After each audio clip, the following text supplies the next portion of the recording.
अस्सलाम वालेकुम। आज की जो हमारी वीडियो है इसमें हम डफ़ी ब्लड ग्रुप सिस्टम की जो क्लिनिकल इंपॉर्टेंस है उसको हम डिस्कस करेंगे।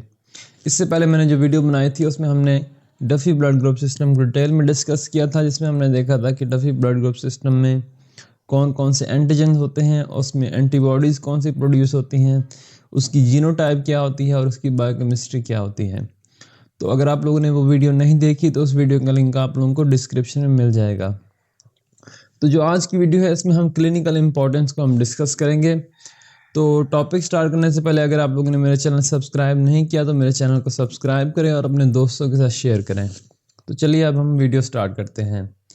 तो जो फर्स्ट वीडियो थी उसमें हमने ये डिस्कस किया था कि जो डफ़ी ब्लड ग्रुप सिस्टम होता है उसमें जो ग्लाइकोप्रोटीन होती है उसके ऊपर 3 इंपॉर्टेंट एंटीजन होते हैं और उनमें से भी 2 ज़्यादा इंपॉर्टेंट एंटीजन होते हैं जिसको हम कहते हैं FYA और FYB, और जो तीसरा लेस इंपॉर्टेंट एंटीजन होता है उसको हम कहते हैं FY3। तो जो FYA होता है इसके अगेंस्ट जो एंटीबॉडी बनती है उसको हम कहते हैं एंटी FYA, और जो FYB के अगेंस्ट बनती है उसको हम कहते हैं एंटी FYB, और जो FY3 के अगेंस्ट बनेंगी उसको हम कहेंगे एंटी FY3 एंटीबॉडी। तो सबसे पहले हम देखते हैं कि इस ब्लड ग्रुप सिस्टम की वजह से ट्रांसफ्यूजन रिएक्शन किस तरह से हो सकते हैं। तो अगर हमारे पास जो रिसिपिएंट है उसकी रेड ब्लड सेल की सरफेस के ऊपर FYA एंटीजन प्रेजेंट है और FYB एंटीजन प्रेजेंट नहीं है, तो ये जो रिसिपिएंट है इसके पास ये कैपेबिलिटी है कि ये एंटी FYB एंटीबॉडी प्रोड्यूस करवा सकता है। तो अगर इसको हम ब्लड लगा देते हैं B एंटीजन वाला, FYB एंटीजन वाला, तब क्या होगा, ये रिसिपिएंट जो है एंटी FYB एंटीबॉडी प्रोड्यूस करवा सकता है, जिससे क्या होगा कि ये जो एंटीबॉडीज होंगी ये रेड ब्लड सेल की जो सरफेस है उसके ऊपर जाके अटैच हो जाएंगी और हीमोलिसिस करवा देंगी। लेकिन ये जो रिएक्शन होते हैं transfusion reaction Duffy blood group system की वजह से, ये इतने ज़्यादा सीवियर नहीं होते जैसे ABO ब्लड ग्रुप सिस्टम में होता है, क्योंकि वो हमारा मेजर ब्लड ग्रुप सिस्टम है, या फिर ये जो RH होता है ब्लड ग्रुप सिस्टम, वो हमारे क्या है मेजर ब्लड ग्रुप सिस्टम है। तो उनकी वजह से बहुत ज़्यादा सीवियर रिएक्शन होते हैं।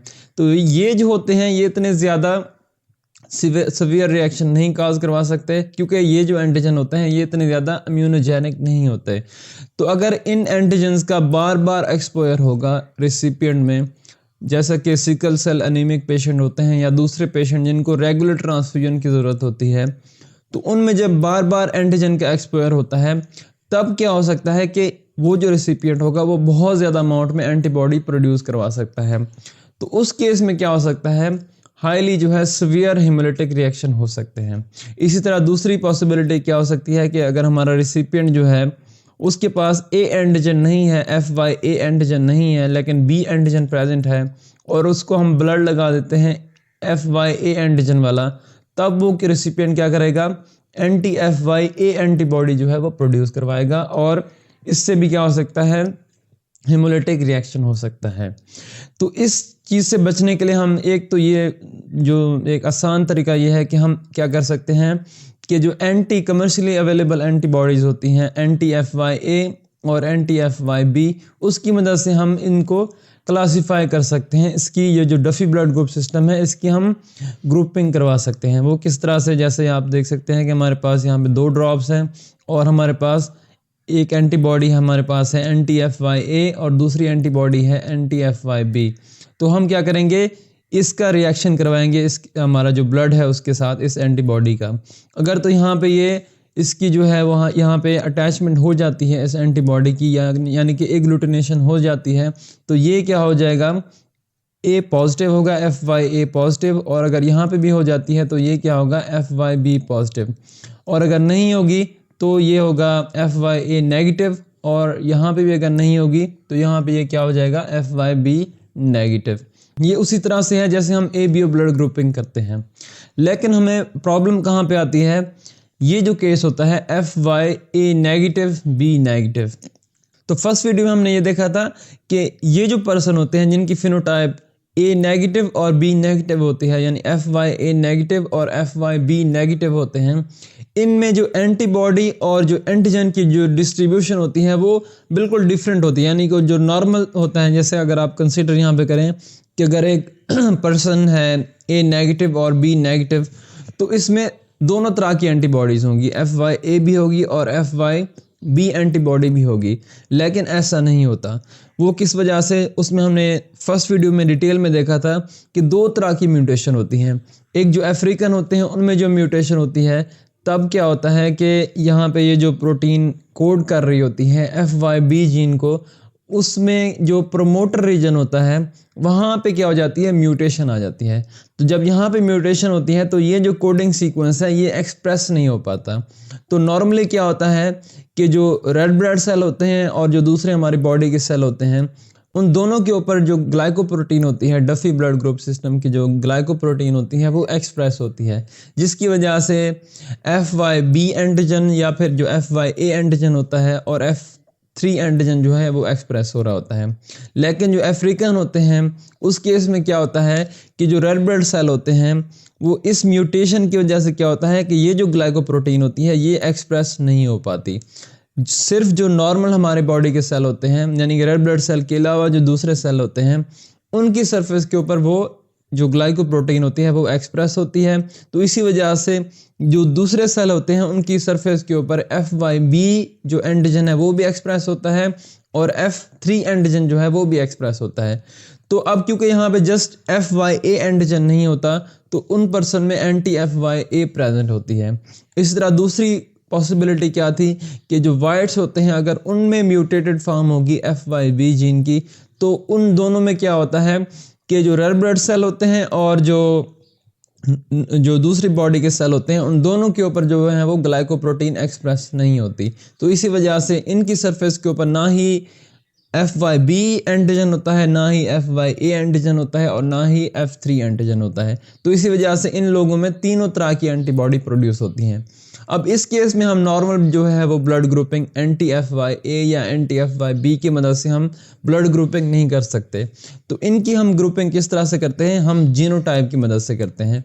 तो जीनोटाइपिंग जो है डफी ब्लड ग्रुप सिस्टम में इसकी बहुत ज़्यादा इंपॉर्टेंस है। यानी हम जीनोटाइपिंग की मदद से हम ये मालूम कर सकते हैं कि एक जो पर्सन है जिसकी फिनोटाइप FYA नेगेटिव और B नेगेटिव है, तो हम देख सकते हैं कि उस पर्सन में किस तरह की म्यूटेशन है। यानी कि उसमें ये जो है GATA सीक्वेंस, इसमें म्यूटेशन है जो कि मोस्टली अफ्रीकन में पाई जाती है, या फिर उनमें दूसरी तरह की म्यूटेशन है जो कि वाइट्स में होती है। और उसकी मदद से हम पता कर सकते हैं कि इस पर्सन में ये जो लोग हैं ये किस तरह की एंटीबॉडी प्रोड्यूस करवा सकते हैं। ये एंटी FYA प्रोड्यूस करवा सकते हैं या फिर ये तीनों तरह की एंटीबॉडी प्रोड्यूस करवा सकते हैं। तो इसी वजह से जो जीनोटाइपिंग है वो बहुत ज़्यादा इंपॉर्टेंट है। इसी तरह डफी ब्लड ग्रुप सिस्टम की जो एंटीबॉडीज़ होती हैं वो haemolytic reaction of foetus and newborn भी काज करवा सकती हैं। तो इसमें ये होता है कि जब फादर जो होता है वो हेट्रोजाइगस होता है, यानी उसका जो एक क्रोमोसोम है उसके ऊपर FYA जीन होता है और दूसरा जो क्रोमोसोम होता है उसके ऊपर FYB जीन होता है। और जो मदर होती है वो जब होमोजाइगस होती है, यानी कि उसके जो दोनों क्रोमोसोम होंगे या तो उसके ऊपर FYA जीन होगा या फिर उसके दोनों क्रोमोसोम के ऊपर FYB जीन जब होता है, तो उस केस में ये होता है कि जब जो फीटस होगा वो हेट्रोजाइगस होगा। यानी कि जो मदर है उससे तो क्योंकि वो होमोजाइगस है तो उससे FYA जीन ही आएगा इस केस में, और जो फादर है उसमें से अगर FYB जीन आता है तो जो चाइल्ड होगा वो क्या हो जाएगा, हेट्रोजाइगस होगा। अब क्योंकि जो मदर है वो क्या है, होमोजाइगस है, यानी उसके पास जस्ट FYA एंटीजन है, B एंटीजन नहीं है। तो अगर यहाँ से चाइल्ड से यहाँ से रेड ब्लड सेल जाते हैं मदर में, तो यहाँ पे देखें जो रेड ब्लड सेल होंगे उसकी सरफेस के ऊपर B एंटीजन होंगे जो कि चाइल्ड से गए हैं मदर में। तो अब ये जो मदर होगी ये क्या प्रोड्यूस करवा सकती है, एंटी FYB एंटीबॉडी प्रोड्यूस करवा सकती है। तो उस केस में ये होगा कि ये जो एंटीबॉडीज़ होंगी वो अब यहाँ से मूव करके बच्चे में आ सकती हैं और haemolytic reaction of foetus and newborn हो सकता है।